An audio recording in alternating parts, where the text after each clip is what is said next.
ഇന്ന് പുട്ടും ചിക്കൻ കറി ആയാലോ? വൈകിട്ട് ജോലി കഴിഞ്ഞതിന് ശേഷം എനിക്ക് ഏറ്റവും വലിയ കൺഫ്യൂഷനാണ് രാത്രിക്ക് എന്താണ് ഇന്ന് കഴിക്കാനുണ്ടാക്കുക എന്നുള്ളത്.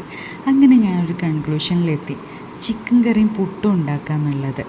നമുക്ക് പുട്ടിന് മുളക് കറിയാണല്ലോ നല്ല ടേസ്റ്റ്. അപ്പം ചിക്കൻ മുളക് കറി തന്നെ വെക്കാമെന്ന് വിചാരിച്ചു. ഇത് നല്ലൊരു ഈസി ആയിട്ടുള്ള റെസിപ്പിയാണ് കേട്ടോ. ജസ്റ്റ് ഉള്ളിയും തക്കാളിയും പച്ചമുളക് ഇഞ്ചി വെളുത്തുള്ളിയൊക്കെ ചേർത്ത് അതിലേക്ക് മുളക് പൊടി മഞ്ഞൾപ്പൊടി മല്ലിപ്പൊടി കുരുമുളകും പൊടി ഗരം മസാല ഒക്കെ ഇട്ട് അതിലേക്ക് ഇച്ചിരി വെള്ളമൊക്കെ ഒഴിച്ചിട്ട് ചിക്കനിട്ട് വിസിലടിക്കാം.